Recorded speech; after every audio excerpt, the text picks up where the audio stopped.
소리가 안 나는데? 네, 안녕하세요. 2022년 코다 비전 컨퍼런스 토크 콘서트의 사회를 맡은 한양건설 이인영입니다. 만나 뵙게 돼서 반갑습니다. 자, 본격적으로 토크 콘서트를 시작하기에 앞서 오늘 함께해 주신 세 분 회장님들 간단히 소개해 드리겠습니다. 먼저 신영그룹의 정춘보 회장님 잘해주셨습니다. 다음으로 MDN그룹의 문주원 회장님 자리해 주셨습니다. 마지막으로 부동산 개발협회 회장을 맡고 계신 피데스 개발의 김순배 회장님 자리해 주셨습니다. 자, 그럼 이제 본격적으로 토크 콘서트를 시작해 볼 텐데요. 먼저 첫 번째 질문입니다. 회장님들께서 이 자리에 계시기까지 정말 많은 스토리가 있었을 텐데요. 특히나 처음은 어땠는지, 어떻게 디벨로퍼로서 시작을 하게 되셨는지 정말 궁금합니다. 정춘보 회장님부터 차례로 답변 부탁드립니다. 예, 여러분 반갑습니다. 오래전 얘기인데 생각을 한번 정리를 해보니까 제가 공무 중에 일본에 출장을 자주 가게 됐었는데요. 80년대는 일본이 고속 성장하는 시기이고 특히 부동산 개발 환경은 정말 하늘을 찌를 듯이 그렇게 성장하는 그런 시장이었습니다. 우리나라는 그때 절대적으로 주택이 부족해서 이제 건설 산업이 대부분 주택 산업으로 집중될 때인데 언젠가는 우리나라에도 이러한 시장이 분명히 오겠구나 하는 생각을 하게 됐고요. 그런 확신을 가지고 제가 공직을 그만두고 없는 자본으로 정말 이제 부동산 개발업을 앞으로 산업으로 이 부동산 사업이 그때 산업으로 보는 시각이 거의 없을 때입니다. 그래서 언젠가는 중요한 산업 중에 하나가 될 것이라는 확신을 가지고 부동산 개발업을 시작하게 됐습니다. 예. 네, 말씀 잘 들었습니다. 문주원 회장님은 어떻게 시작하게 되셨나요? 네, 반갑습니다. 저는 직장 생활을 10여 년 동안 했습니다. 그래서 사업할 생각도 전혀 안 하고 했는데 IMF가 1997년도에 와서 갑자기 회사가 이제 부도났죠.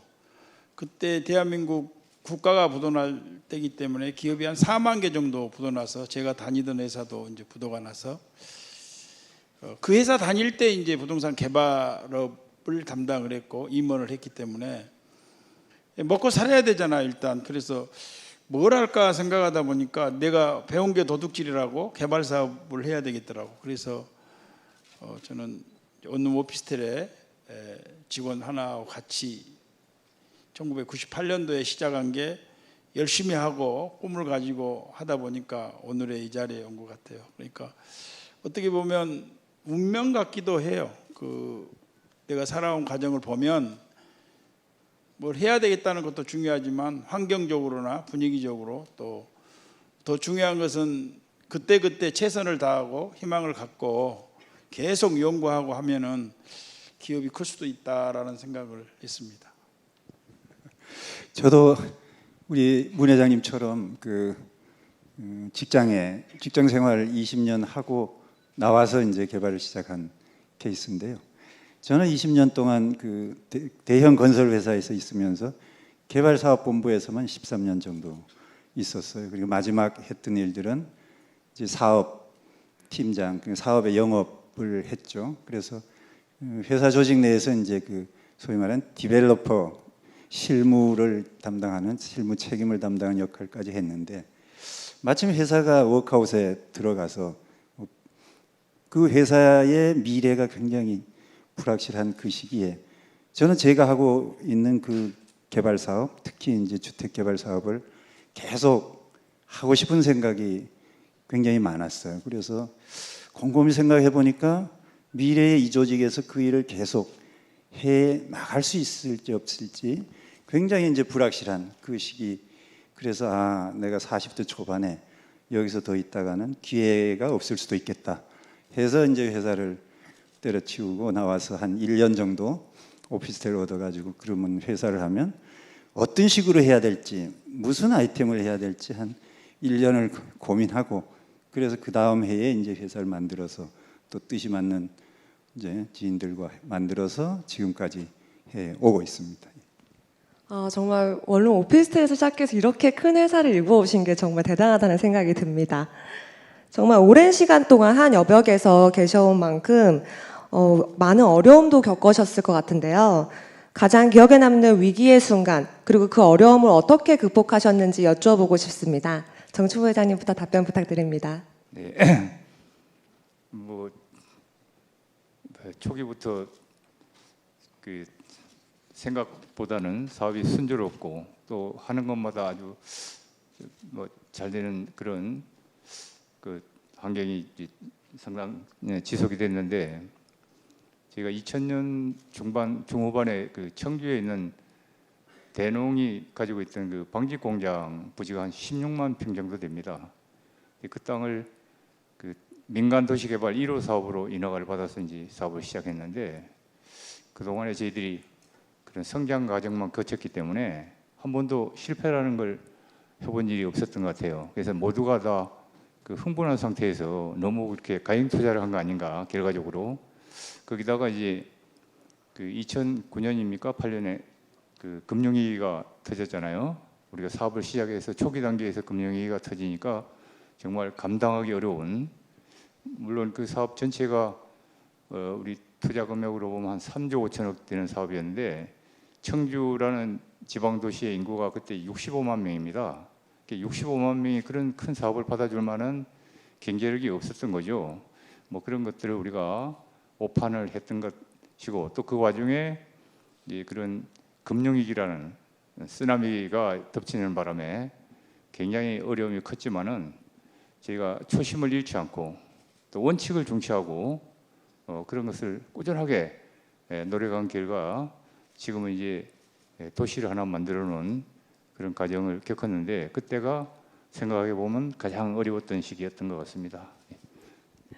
네. 저는 이제 시드머니 만들 때가 좀 힘들었던 것 같아요. 그래서 이제 제가 개인적으로 누구한테 돈 빌릴 수 있는 그런 성격도 아니고, 그래서 시드머니를 어떻게 만들 것이냐, 그래서 마케팅을 전문적으로 해서 마케팅 쪽을 하나의 산업군으로 만들었던 그 시기입니다. 어떻게 비싸게 팔아주고 잘 팔아서 그 수수료를 한 10년 동안 한 4만 세대 팔았던 것 같더라고요. 그때 그 시절 돈으로 한 1,600억 정도 받았는데, 영업사원 주고 도우미 주고 뭐 주고 나니까 차 뛰고 버티니까 돈은 별로 없었던 것 같고, 분당 파크뷰를 이제 분양 대행을 했는데, 그때 이제 사회적 오해를 받아서 제가 이제 긴급 체포도 되고 100일 동안 또 독방에도 있어 보고, 그 제명이 재밌어요. 업무방해죄인데 MDM 대표가 자기 회사 업무방해를 했다고 이렇게 여론 재판에 이제 몰았는데 무죄가 났어요. 근데 우리나라 법치국가인지 잘 모르겠어요. 하여튼 간에 그럴 때 억울하게 오해도 받고, 그때 내 주위에 그 배우 세력이 130명이 있다는데 하나도 안 나와서 본인들도 굉장히 당황해하고, 언론인들 그렇게 쓰신 분들이 있는데 좀 황당해한 것 같고, 그때가 좀 정신적으로 힘들었던 것 같아요. 아, 이런 사회가 정의로운 사회인가라는 생각도 했고, 또 개발 사업하면서 어려웠던 것은 인허가의 리스크가 있었던 것 같아요. 그러니까 정상적인 인허가는 문제가 안 되는데, 단체장들의 어떤 그 자기 감정이라기보다도 하여튼 뭐 분양가 이렇게 통제를 하잖아요. 그냥 규정에 없는 통제로 계속 차일피일 이렇게 몇 달씩 늘어버리고 또 가격을 이렇게 낮추고 할 때 굉장히 힘들었던 것 같아요. 그 외에는 별로 저는 힘들지 않고 지금까지 순조롭게 잘 해오고 있다고 생각을 합니다. 예, 저는 뭐 힘든 걸로 따지면 아마 제가 제일 힘들지 않았나 싶어요. 제가 사업 초기에, 그러니까 2004년부터 했는데 2006년에 평택에 23만 5천 평입니다. 그러니까 여러분 기억하는 대장동 면적보다 조금 작아요. 도시개발 사업인데 2006년에 그걸 들어갔어요. 그러니까 도시개발법이 만들어지고 실질적으로 작동한 게 2002년이니까 굉장히 초기에 들어갔죠. 제가 산수를 해보니까 이 사업 하나만 하면 이제 조 단위의 뭐 자산으로 뛰어올라요. 그래서 계산은 그렇게 나왔어요. 그래서 들어갔는데 2008년 금융 위기가 왔잖아요. 그래가지고 시장은 얼어붙고 PF 이자는 나날이 늘어나고 해서 제가 그 사업이 그 사업 전체 금융 비용이 한 1,500억 정도 물었어요. 그래서 아마 그냥 한 사업에 금융 비용만 1,500억 묻고 물고 여기까지 와서 웃고 다닌 사람 아마 대한민국에 없을 텐데 제가 이제 그럼에도 불구하고 뭡니까 이제 사업은 사이클이 있는 거니까 우리 그 부동산 시장은 그래서 제 친구가 지금 대학 교수하는 그 친구가 있는데 우리 정창무 교수 가끔씩 제가 물어봅니다. 시장 어떻게 될 거냐고. 한 2년만 버텨라. 3년만 버텨라. 그러면 다시 자기가 볼 때는 이렇게 올라온다. 근데 버티는 게 말이 그렇지 쉽지 않잖아요. 그래서 그 기간 동안 사실은 저희가 뭐 PM도 하고 뭐 개발회사가 CM도 하고 뭐 여러 가지 용역하면서 이제 우리 이 경비를 충당하고 이러면서 이제 버티면서 그 부도 안 내고 그러면서 다시 이게 경기가 회복이 돼서 이제 계산을 해보니까 평당 한 150만 원 그 분양가가 올라가면 그게 이제 1,000억 정도의 비용 그 충당이 되고 나머지는 원래 기대하는 이익이 있었으니까 그래서 산수를 해보니까 이제 똔똔이 죽지는 않는 건데 그 거짓말 같이 하는 그런 시장 상황에서 이제 마무리를 해서 지금 마지막 남은 학교용지를 바꿔서 분양해서 입주시키면 그게 한 2026년쯤 될 거예요. 그래서 전체 사업 기간이 20년입니다. 20년 한 개 사업이. 그래서 우리 디벨로퍼는 한마디로 길게 인내심을 가지고 오랫동안 놓지 않고 그 초심을 가지고 가야 되는 게 아닌가 그런 경험을 했습니다. 예. 아, 정말 금융위기는 저 모두에게 힘든 순간이 아니었나 싶습니다. 그 20년 이제 프로젝트 하나면 하다가 죽어버릴 수가 있잖아요. 100살 넘어버리니까 이제 건강하고 짧은 사업만 해야 될 거예요. 건강에 유의하셔야 될 것 같습니다. 그럼 다음으로 지금까지 이렇게 어려웠던 위기를 다 극복하시고 지금 이 자리까지 오신 성공의 노하우를 좀 여쭤보겠습니다. 아무래도 이거는 영업 비밀인 만큼 좀 가벼운 톤으로 말씀해 주시면 감사하겠습니다. 이번에는 김순배 회장님부터 한번 말씀 부탁드립니다. 아니 뭐 제가 성공을 우리 두 분 회장님 계시는데 뭐 그 수준에 비하면 굉장히 미약하니까 제가 성공을 했나 이런 생각은 드는데 저는 이제 디벨로퍼가 가져야 되는 게 실패하지 않는 거다라는 겁니다. 큰 실패를 하지 않으면 기회는 늘 있습니다. 그래서 이제 결국 죽지 않으려면 아주 단순합니다. 그 늘 현장에서 답을 찾고 제가 맨날 얘기하는 게 제로 베이스, 현장 중심, 역발상 요 세 가지가 어느 프로젝트든지 그 시점에서 새롭게 새로운 눈으로 보고 그다음에 현장에서 답을 찾고 그리고 많은 사람들이 같은 생각을 해서 사업을 하게 되면 또 시장에 공급이 넘치기 때문에 역발상 뭐 여기 계시는 저희 그 회원사들이나 동료들 후배들 보면 역발상을 통해서 사업을 하시는 분 많거든요. 그래서 그런 부분들이 굉장히 이제 중요해서 꼭 저는 생각을 거꾸로 합니다. 거꾸로 이제 사업 뭐 예를 들면 1,000세대다 그러면 이 중에 가장 늦게 팔릴 집이 어디냐부터 시작을 해서 그걸 어떻게 해결하는 걸 먼저 하는 이런 방법으로 해와서 그래서 아직까지는 죽지 않아서 아직도 또 많은 기회를 기다리고 있는 중입니다. 말씀 감사합니다. MD 회장님의 성공의 노하우가 궁금한데요. 그 프로젝트마다 우리 디벨로퍼들은 로케이션이 다르고 또 시기가 다르잖아요. 근데 그때마다 그 시장 상황에 맞는 상품을 잘 만들어야 될 것 같아요. 그러니까 우선 환경 분석, 시장 분석을 철저히 하고 아까 최진석 그 교수가 말씀하신 대로 남을 카피해서 내놓은 것은 그건 팔리긴 팔려요. 근데 부가가치가 그리 많지 않다라고 저는 생각을 하거든요. 남들이 하지 않는 좋은 상품의 아이디어를 넣어서 부가가치를 극대화시키는 게 또 남이 가지 않는 길을 우리가 선도적으로 해서 이 디벨로퍼 업을 진화시키고 이랬을 때 굉장히 이 기업적으로 부과된 것 같고 더 중요한 것은 긍정의 마인드 같아요. 항시 위기는 있고 불안한 시기는 오지만 할 수 있다. 또 내가 아니면 누가 하랴 이런 생각들을 가지고 계속 연구하고 모색하다 보면 돌파구가 있을 거라고 생각합니다. 여기 계신 분들 그 어려운 거 극복 못하신 분 없지 않습니까? 다 극복하고 할 수 있다는 혹시 낙심하지 말고 끝까지 한다. 또 이런 자세가 성공의 비결이다 저는 생각을 합니다. 네, 마지막으로 정춘 회장님 말씀 듣겠습니다. 여기 계신 동료들 또 선후배 뭐 다양한 사업들 하는 분들이 많이 계시는데요. 갑자기 옛날 생각이 좀 나서 한 말씀 드리겠습니다. 요즘에 저희가 이제 그 도시형 생활주택, 뭐 장기 치료 숙박, 저희가 이제 2000년 초에 썸머셋을 건설해서 뭐라고 그럽니까 이거 그런 이제 숙박업 장기 체류하는 사람 외국인들 위주로 해서 이제 그런 사업을 해야 되겠는데 저희가 완공을 하고 이제 운영을 하는데 그 호텔 협회가 그 문광부 소속입니다.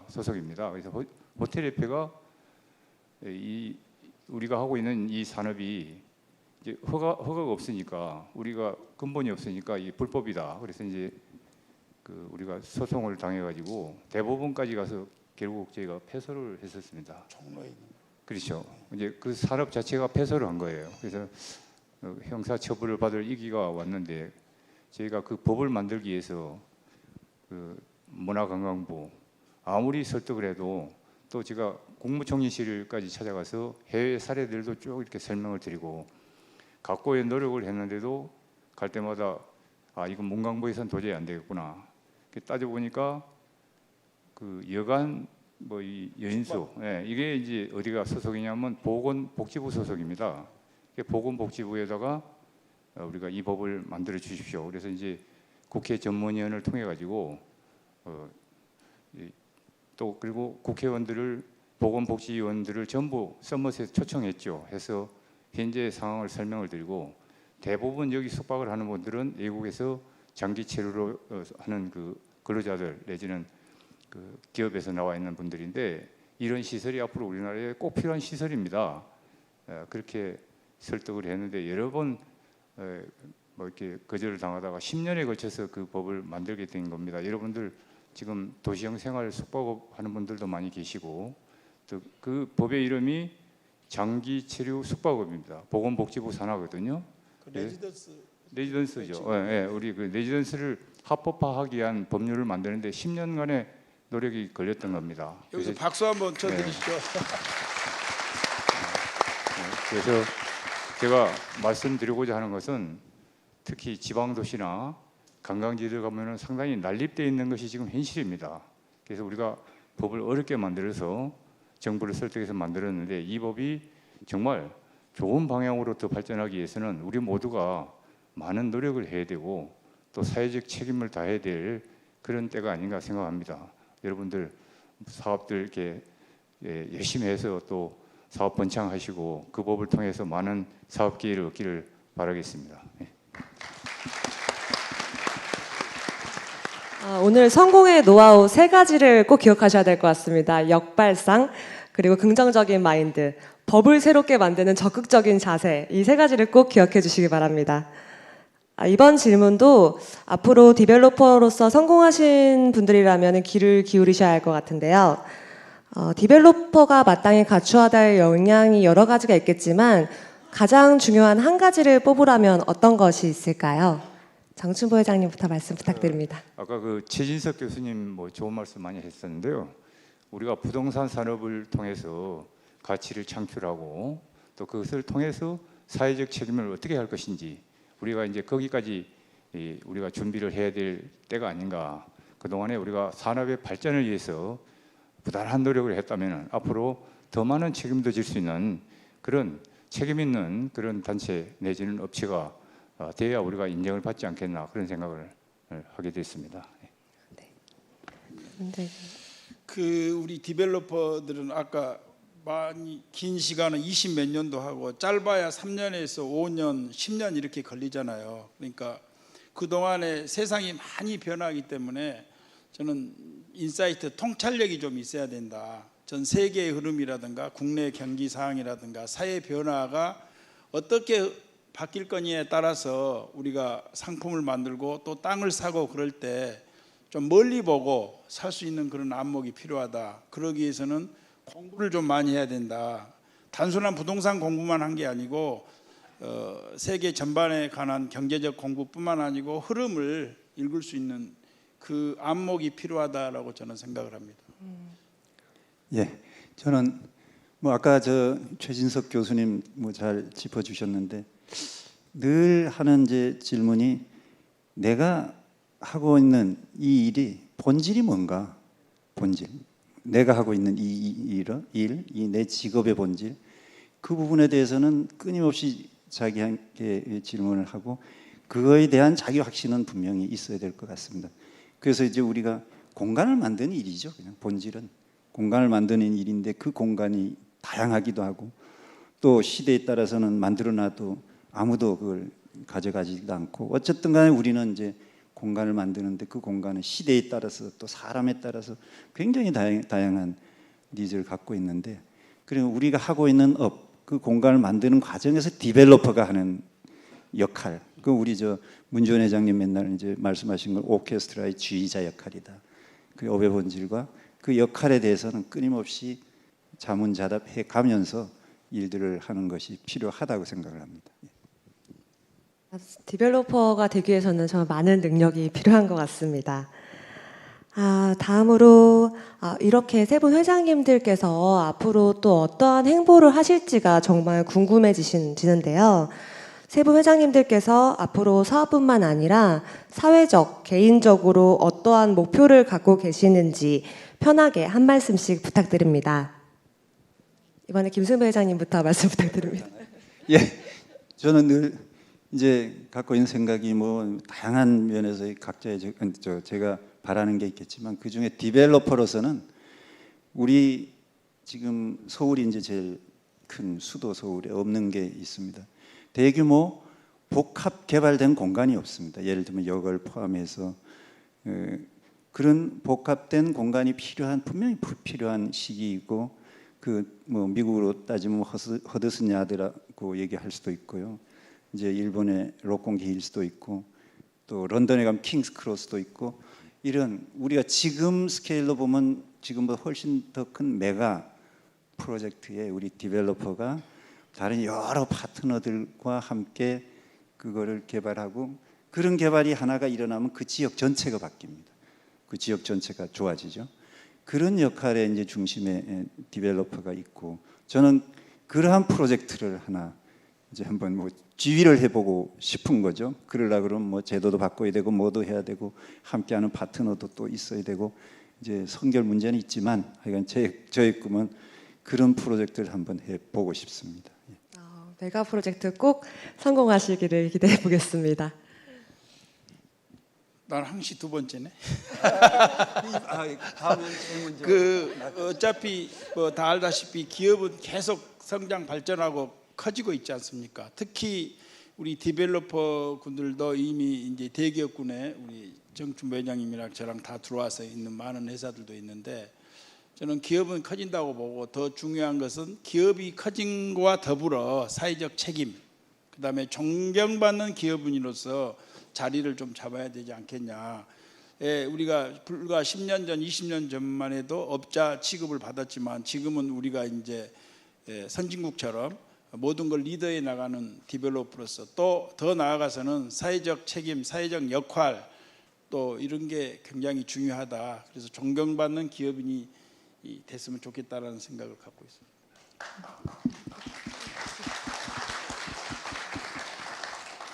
네, 마지막으로 정춘보 회장님의 목표 우리 듣고 싶습니다. 제가 하고 싶은 얘기를 문 회장님이 먼저 하셨는데요. 저는 뭐 어릴 때부터 저도 뭐 이게 맨손으로 이런 사업을 시작했기 때문에 스텝을 세 가지로 한번 나눠봤습니다. 제 개인적인 얘기인데요. 가장 먼저는 성실한 사람이 돼야 되겠다. 그리고 신영하면은 성실한 회사다. 이런 얘기를 초기 단계에는 듣고 싶었어요.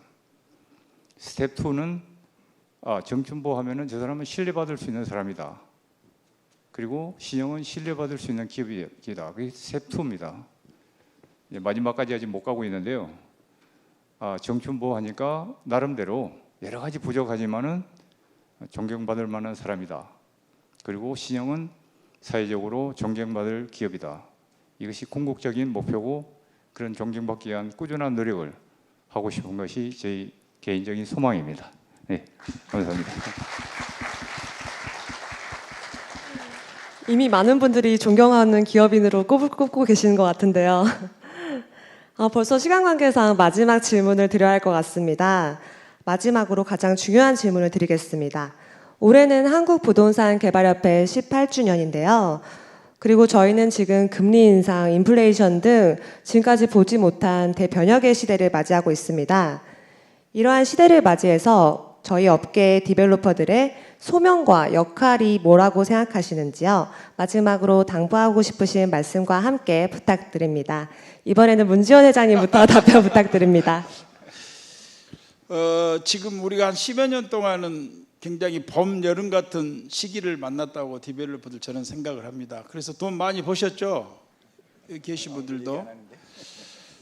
그런데 저는 지금 늦가을, 겨울이 오는 시기 같아요. 그 미국 금리 인상, 뭐 인플레이, 그다음에 전쟁 등 해서 굉장히 지금, 그다음에 이미 10년 동안 부동산 가격이나 또 많이 올라 있기 때문에 추운 겨울이 올 것 같다. 그래서 지금은 좀 공격적으로 하지 마시고 유동성 확보를 좀 하시고 자금 대비를 좀 해서 다시 도약할 수 있는 기회가 오지 않겠냐. 아까 제가 말씀했다시피 그 통찰력, 안목, 인사이트가 준비하는 자한테 또 오지 않느냐. 그냥 용감하다고 막 질러서, 요즘 누구 그런 분 계신 것 같은데 막 땅 살지 몰라서 안 사겠습니까? 승자의 저주가 되지 않도록 좀 조심스럽게 세상을 보면서 준비했으면 좋겠다 생각하고, 남이 하니까 따라 산다 이 생각 버리시고 나만이 만들 수 있는 상품, 제품, 또 내가 하면 최고로 잘할 수 있는 그런 그 상품을 만들어야 되지 않겠냐, 저는 그렇게 생각을 합니다. 그래서 여러분들 새로 꿈꾸고 있으신 분들은 꿈은 잘 꾼 것 같은데 타이밍이 굉장히 중요하니까, 특히 부동산은 타이밍이니까 시기나 타임을 잘 보시고 준비를 철저히 해서 성공하는 사업가가 됐으면 좋겠습니다.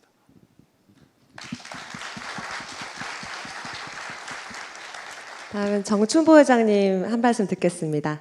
오늘 이렇게 많은 분들이 한 자리에 모인 것이 정말 오랜만에 모인 것 같은데요. 저희가 2005년 5월 며칠인 것 같은데요. 우리가 그 협회를 만들자고, 또 그 전에 1년 전에 저한테 여기 계시는 김병석 부회장님, 김기혁 회장님 몇 분이 젊은 사람들 찾아왔어요. 저한테 갑자기 우리 협회를 좀 만들어 보면 어떻겠냐. 그래서 나는 능력이 없으니까 안 되겠다.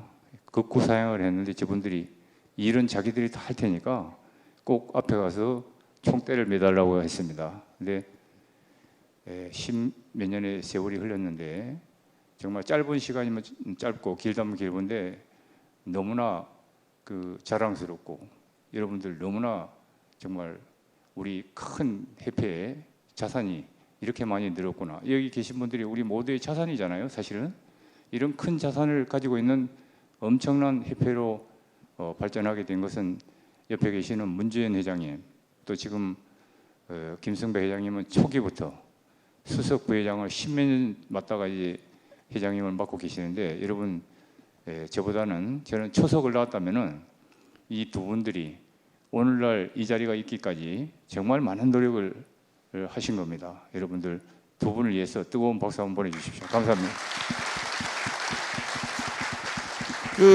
옛말에 시작이 반이라고 하셨는데 시작을 하셨으니까 우리 정춘보 회장님이 반을 하신 거니까 박수 한번 쳐주시죠.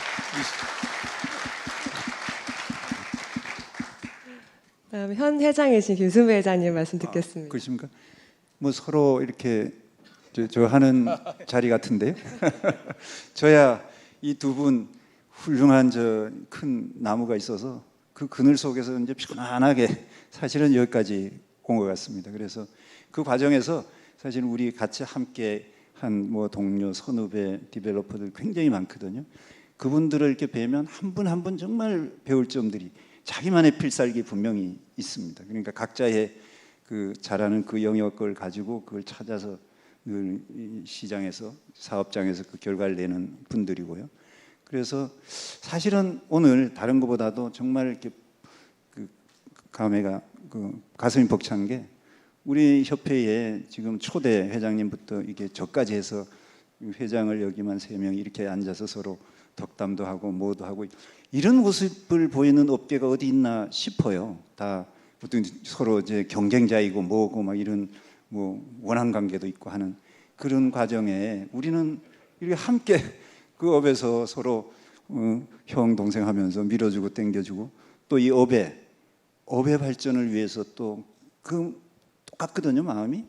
그래서 제가 늘 비유하는 것은 같이 업을 하면 어장을 지키는 일에 있어서는 뭐 죽창을 들 때는 같이 죽창 들고 그 잡으러 오는 그 뭐 중국어 선도 쫓아내고 이런 어장을 지킬 때는 같이 지키고 어장에서 고기를 잡을 때는 각자의 실력과 노하우로 잡는 거죠. 그런데 어장에 고기가 없으면 아무리 잡아도 뭐 잡히지를 않잖아요. 그래서 우리가 디벨롭 협회라는 이 협회를 만들어서 그 이 어장이라고 비유하자면 이 어장을 확장하고 그걸 이제 지키는 일에 다 동참해서 그래서 여기까지 온 것 같습니다. 그 과정에서 뭐 금융위기도 있었고 또 어떨 때는 회비 내는 회원사가 30개 사밖에 안 되는 그런 시기도 있었지만 그걸 훌륭하게 극복하고 지금 우리 자산이 테란노에 120억?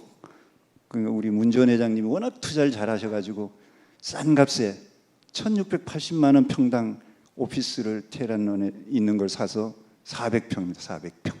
지금 그게 4천만 원이면 160억이고요. 뭐 3천만 원이라 하더라도 120억이거든요. 그러니까 이제 당신 일도 하시지만 협회 자산 불리는 것도 같이 한 거죠. 당신 일만 하고 협회 자산 안 불렸으면 뭐라고 이제 그랬을 거 아닙니까, 그죠? 그래서 이런 훌륭한 분들이 내가 있어서 사고 싶었는데 차마 양심적으로 살 수가 없었어. 그래서 제가 이제 당부드리고 싶은 거는 지금 위기와 어려움이 있지만 늘 우리에게는 이제 그런 위기를 극복할 DNA가 있는 분들이 디벨로퍼거든요. 본질적으로 이 직업이 자기의 직업 선택에. 그래서 이제 위기를 극복하는 방법은 여러 가지 있겠죠. 아까 두분 회장님 말씀하는 그것도 방법이고 그리고 그 극복을 하면 그 다음에 또 기회는 널려 있잖아요. 그래서 이 위기는 늘 극복을 해 나가지만 그 위기 뒤에 오는 새로운 기회는 지금 준비를 해야 됩니다. 지금. 그 아까 문영전 이사는 이제 다음에 어떤 상황이 벌어질지를 또 이렇게 데이터로 보여줬는데 그러한 철저한 준비를 계속 해 나가면서 위기를 극복해야 의미가 있고요. 준비 없이 극복해봐야 그 폐허에서 그 다음에는 뭐 기회를 못 찾는 거죠. 그래서 이제 그런 것을 한번 또 가슴에 넣고 또 하시는 일 또 잘 해 나가면서 우리 함께 우리 협회도 키우고 디벨로퍼란 직업이 직업 중에 대한민국에서 최고의 직업이 되는 그날을 같이 만들어 봤으면 좋겠습니다. 예, 감사합니다.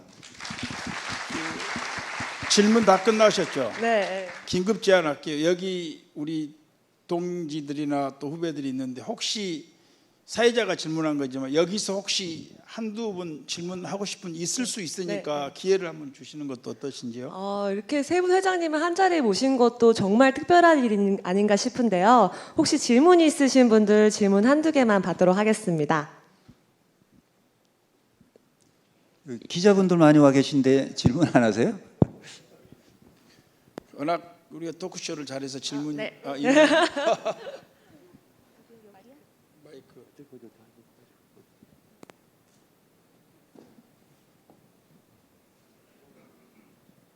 안녕하세요. 한국경제신문의 박충필 기자입니다. 원래는 이 회원사 분들께 먼저 질문이 돌아갔는데 참석한 기자에게도 질문 기회를 주셔서 감사합니다.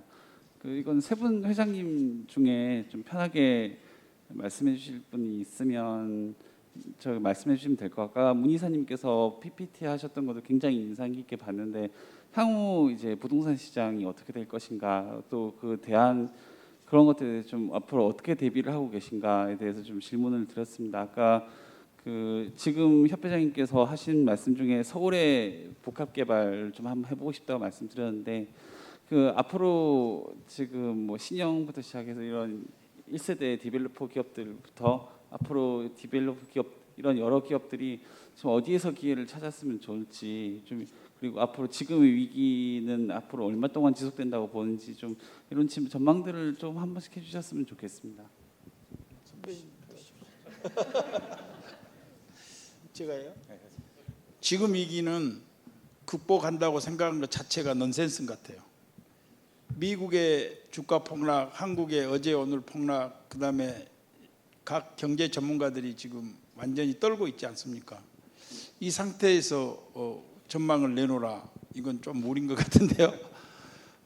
그런데 이제 중요한 것은 아까 얘기했다시피 우리가 지금 이럴 때가 기회가 될 수가 있을 수가 있거든요.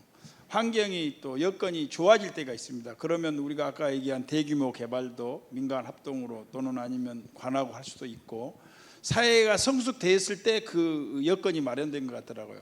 그러니까 우리 정주 부회장님께서 레지던스 그 생수를 법을 찾아다니면서 만들었기 때문에 후배들이 그 법으로 하고 있고, 나도 그걸 지금 하려고 부산에서 준비를 하고 있거든요. 이거 내용을 보면 그분들의 수고가 없으면 안 된 것처럼 앞으로 시장은 암울하지만 잘 이렇게 준비하고 있으면 기회는 온다.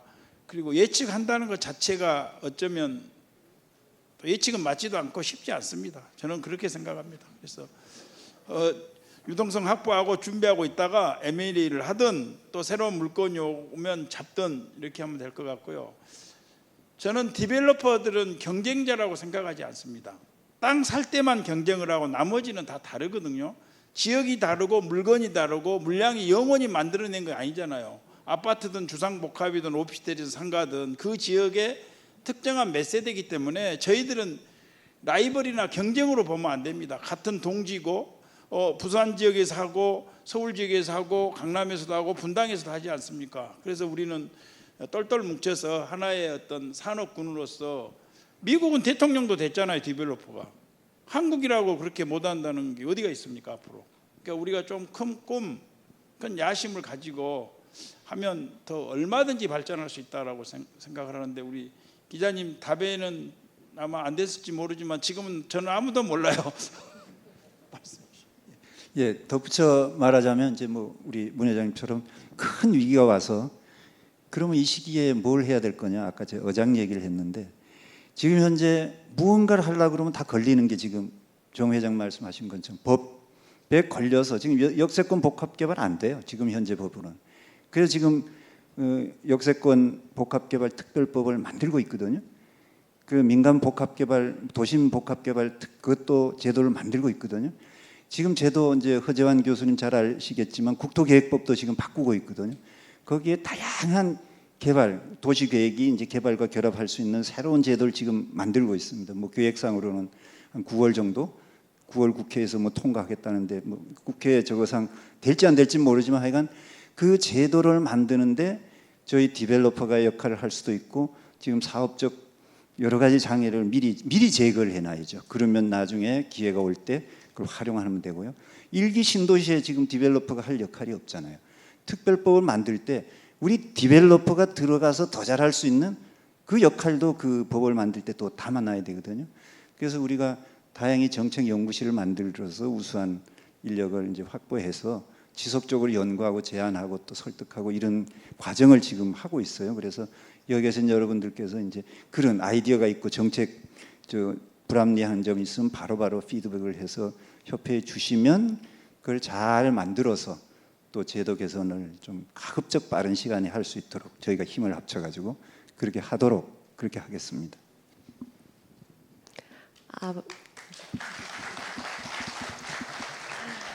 마지막으로 질문 한 개만 더 받도록 하겠습니다. 안녕하십니까.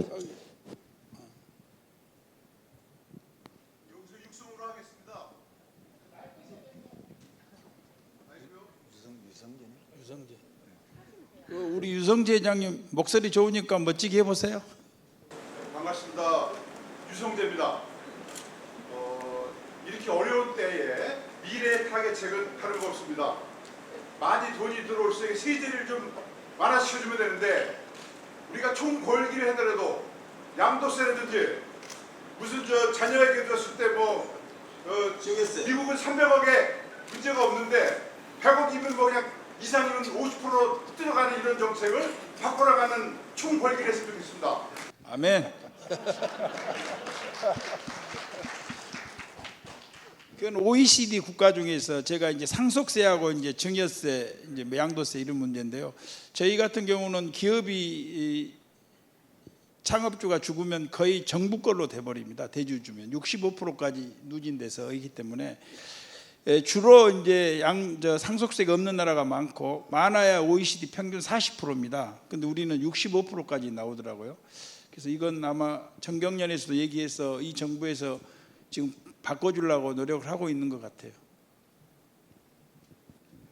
이건 대한민국 전체 기업인들의 문제입니다. 답변이 되셨는지 모르겠네요. 아쉽지만 저희 시간 관계상 이상으로 토크 콘서트를 마쳐야 할 것 같습니다. 뜻깊은 시간 함께해 주셔서 정말 감사드립니다. 지금까지 자리를 빛내주신 세 분 회장님들께 큰 박수로 부탁드립니다.